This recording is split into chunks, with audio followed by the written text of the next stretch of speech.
Prince William didn't raise his voice when the photographs were placed in front of him. That was what frightened everyone. 6 images, 1 gold-embossed invitation, 42 names. But it was the tiny handwritten note in the bottom corner that made William push back his chair and ask the question nobody in that room wanted to answer. Who told Laura she could ignore the king's order? Silence. Not confusion, not surprise. Silence. Because someone knew. But before William could force the truth out of them, the door opened, Camilla walked in, took one look at the photographs, then said something that turned a private family disagreement into a direct challenge to the future king. "My daughter did nothing wrong." William looked at her. Then he slid the invitation across the table. Then explained the crest. To understand why that one gold symbol caused panic inside the palace, you have to go back 36 hours, to an email Laura Lopes was never supposed to ignore. It arrived shortly after 7 in the morning. The message was polite, almost painfully polite. A private art reception Laura had been planning could not take place inside the East Terrace rooms at Windsor. No royal insignia could appear on the invitations. No photographers could enter. No commercial sponsors could be associated with the residence. The instruction was final, not a suggestion, not a request for discussion. Final. Laura's office received it. The palace received confirmation that it had been opened, but nobody received a reply. That alone would have caused irritation. What happened next caused something much worse. 24 hours later, 2 delivery vans arrived at a Windsor service entrance carrying lighting rigs, champagne, display walls, floral arrangements, gift bags, but no ordinary visitor authorization. The paperwork described everything as a private family delivery for the Queen. That phrase changed the rules. Staff waved the first vehicle through. The second driver was stopped only because one of the boxes had split open. Inside were dozens of freshly printed invitations. Cream card, raised lettering, gold edges. But directly above Laura's name sat a royal crown, the exact symbol she had been told not to use. Now ask yourself something. Why would someone print those invitations after receiving an order banning them?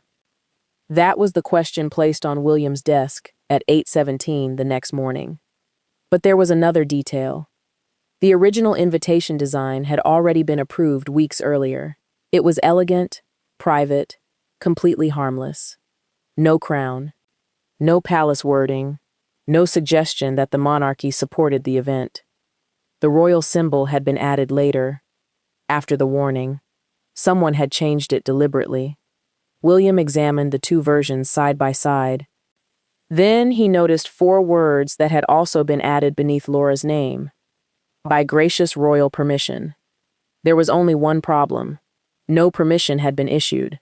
Not by William, not by the Lord Chamberlain's office, not by the king's private secretary, but 42 influential guests had already been told otherwise.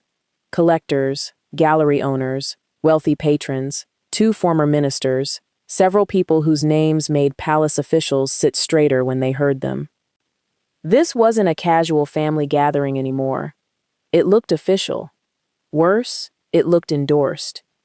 William asked for the event to be stopped immediately. That should have ended it. It didn't. Because Laura was already inside Windsor. She had entered through a private family access point shortly before 9, carrying a blue folder and accompanied by 3 people who were not on the approved guest list. A member of staff approached her in the corridor. He explained that the reception had been canceled. Laura reportedly didn't argue. She didn't shout. She simply opened the blue folder, removed a single sheet of paper, then said, "I have authority to continue." The staff member read it, then stepped aside. Wait, what authority? That question raced through Windsor faster than any formal message could. Within minutes, senior aides were calling one another, trying to work out who had signed the paper. Nobody could identify the signature, but the instruction at the bottom was clear. Please provide Mrs. Lopes with all reasonable assistance. It appeared to come from the Queen's household, not the King's. That distinction was small enough for the public to miss. Inside the palace, it was explosive. Camilla had her own staff, her own engagements, her own charitable work. But her household could not simply override an instruction issued in the king's name.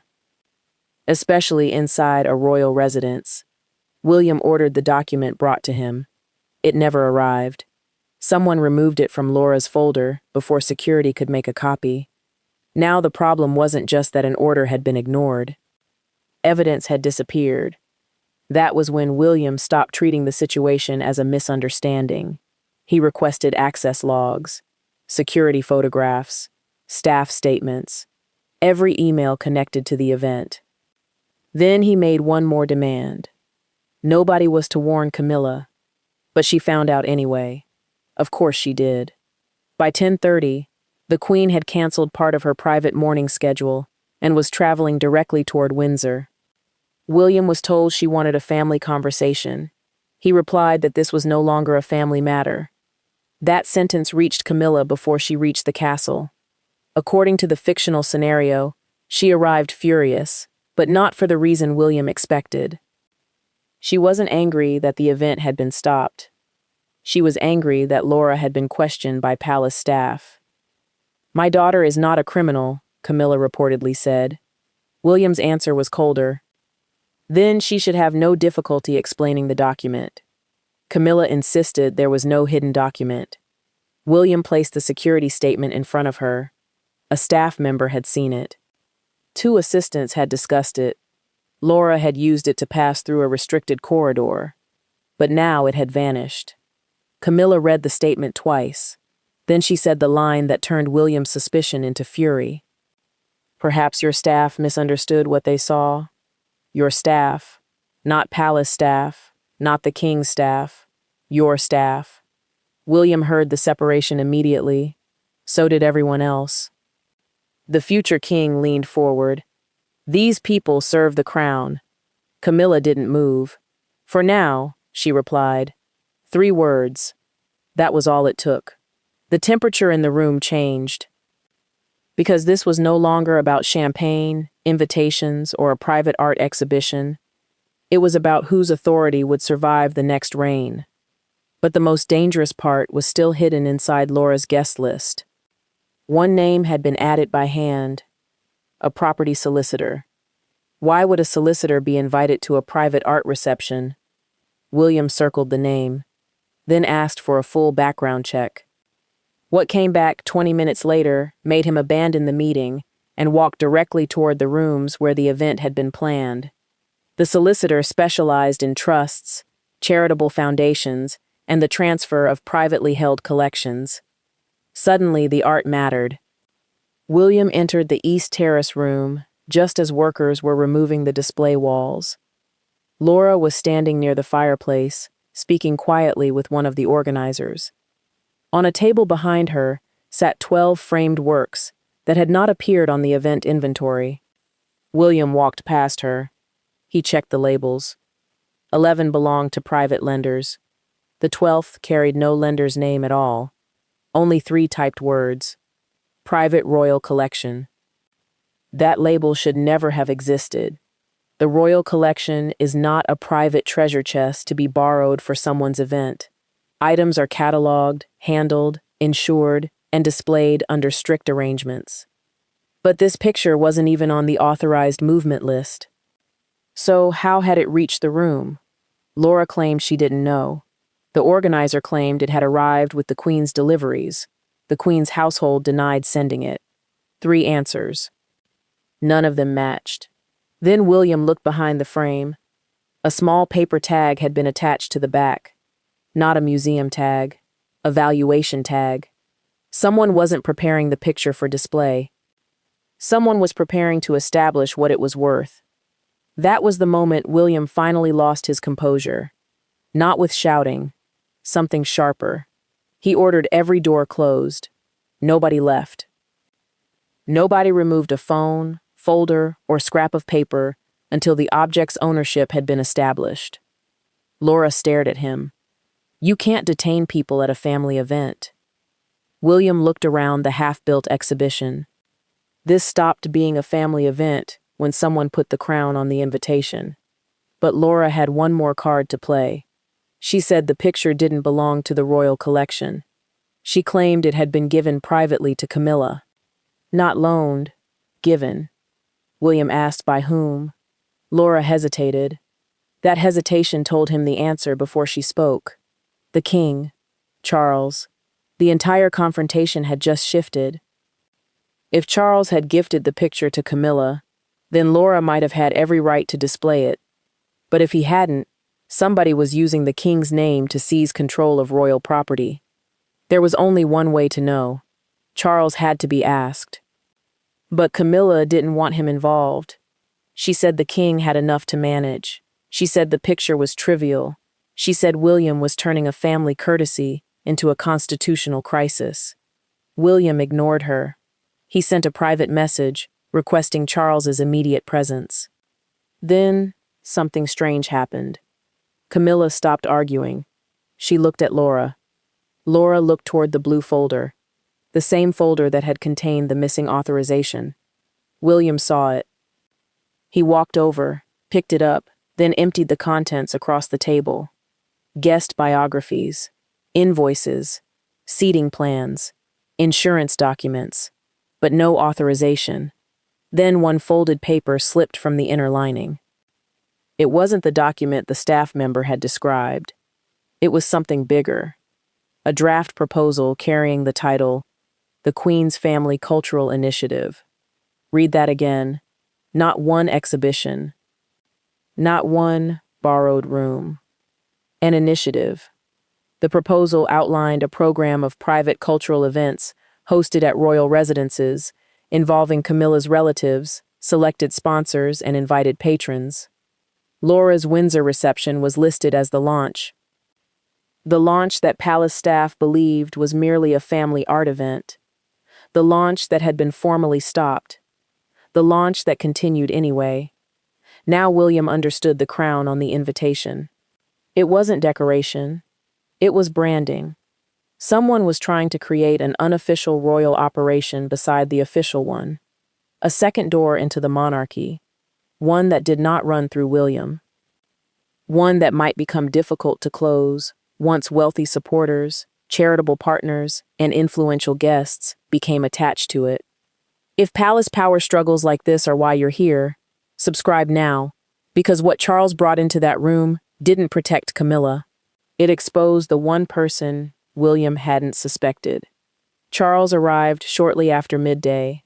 No ceremony, no announcement. He walked in carrying a red dispatch box, saw the scattered documents, then looked directly at the picture on the wall. His face changed. He recognized it. But when William asked whether he had given it to Camilla, Charles answered with one word, no. Laura turned toward her mother. Camilla said nothing. Charles asked to see the valuation label. Then he asked who had moved the picture. Nobody answered. He opened the red box. Inside was a signed instruction dated 3 weeks earlier. The picture, along with several other privately held pieces, was to be placed in a protected family trust.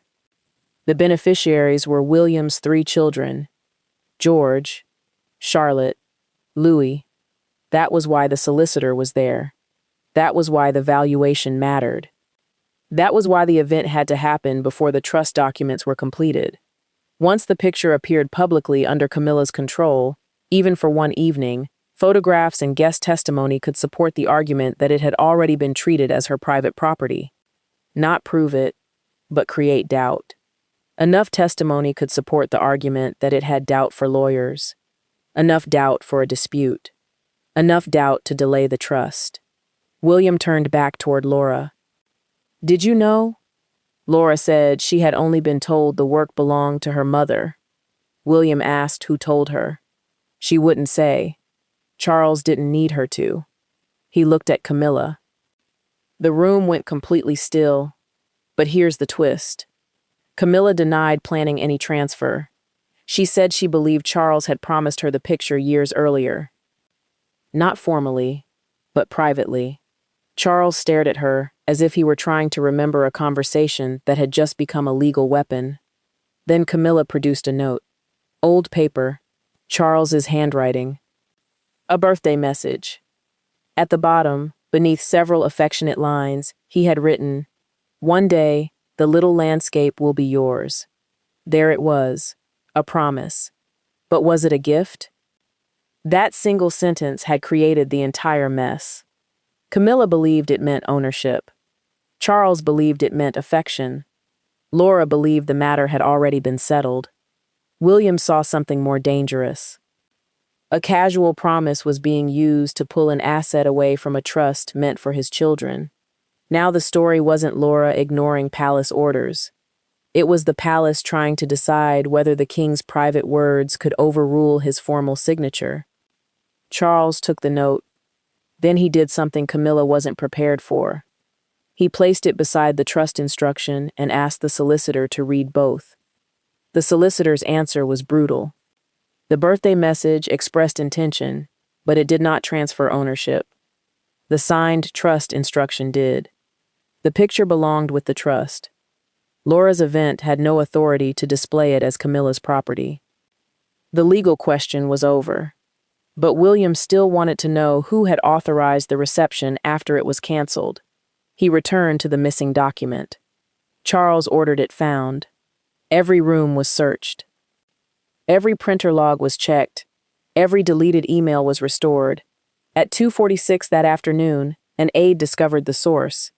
The authorization had been printed from Camilla's private office, but Camilla hadn't signed it. Laura hadn't signed it. The signature belonged to one of Camilla's senior advisors. William demanded the advisor be brought in. The woman entered carrying no notes. She admitted drafting the proposal. She admitted adding the royal symbol. She admitted instructing the vans to use the Queen's delivery designation, but she claimed she had done it to protect Camilla from being slowly pushed out of palace life. That explanation stunned even Camilla. The advisor believed William's household was drawing a harder line between official royals and Camilla's private relatives. She saw Laura's initiative as a way to secure Camilla's family a permanent place before William eventually became king. Not titles. Not public money. Access. Influence. A recognized position inside the royal machine. She believed she was defending the Queen, but she had used Laura to do it. That was the betrayal. Laura hadn't arrived at Windsor intending to steal royal property. She had been told the event was approved. She had been shown a document carrying a senior signature. She had been assured the picture belonged to her mother. But when the first cancellation arrived, she chose not to verify any of it. She ignored the warning because the version she had been given was the version she wanted to believe. William wasn't furious because she was Camilla's daughter. He was furious because her surname had been used like a key that opened gates, moved objects, silenced staff, turned private wishes into supposed royal commands. Charles dismissed the advisor immediately. The invitations were destroyed. The event was canceled. The picture was removed under supervision and returned to secure storage. But Camilla still wasn't satisfied. She demanded that Laura receive a written apology for how she had been confronted. William refused. Charles tried to calm them. That made it worse. Camilla accused William of humiliating her family to establish control before the throne was even his.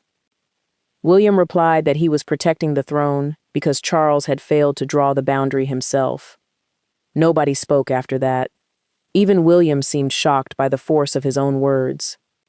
Charles closed his eyes, because that was the accusation buried underneath everything. He had spent years trying to combine two families without ever forcing them to accept where private affection ended and royal authority began. Now one ambiguous birthday promise had nearly dragged his grandchildren into a property dispute. One advisor had built an unofficial initiative in Camilla's name. One daughter had walked past a direct order because she believed family access outranked palace procedure. Charles had wanted peace. Instead, he had created uncertainty. But the final blow came after Laura had already left. William returned to the guest list. 42 names. 41 had been invited to the reception. One had not. The property solicitor's name had been written in by hand, but the handwriting didn't belong to Laura, Camilla, or the dismissed advisor. Charles recognized it. He had added the name himself. Weeks earlier, before the cancellation, before the invitations were changed, before anyone claimed he knew nothing about the initiative, William looked at him. Charles slowly sat down. The king had known about the planned reception. He had even suggested legal advice. But when the proposal became controversial, he allowed the palace to stop it without admitting his earlier involvement. Charles hadn't ordered anyone to seize the painting. But his silence had allowed everyone else to fight over what they thought he wanted. Camilla believed she had been betrayed. Laura believed she had been authorized. William believed the crown had been challenged. But all three had been reacting to a gap Charles refused to fill. William picked up the guest list and placed it in front of him. You could have prevented this. Charles didn't deny it. He looked toward the empty space on the wall where the picture had hung, then toward the destroyed invitations carrying the crown. Finally, he reached for a pen. He drew one line through the words, "The Queen's Family Cultural Initiative." Underneath, he wrote, "No private family member acts with royal authority." Then he signed it. Camilla read the sentence. Laura's name wasn't there, but it didn't need to be. Everyone knew who the boundary had been written for. William gathered the papers and walked toward the door. Behind him, Charles remained seated beside the birthday note that had promised too much, the formal order that had arrived too late, but the gold invitation that should never have existed. A king surrounded by signatures, yet almost destroyed by the words he never clearly said. So tell me this. Was William protecting the monarchy from a dangerous precedent, or did he use one mistake to shut Camilla's family out forever? Because that gold crown wasn't just printed on an invitation. It marked the exact line William intends nobody across when the palace finally becomes his.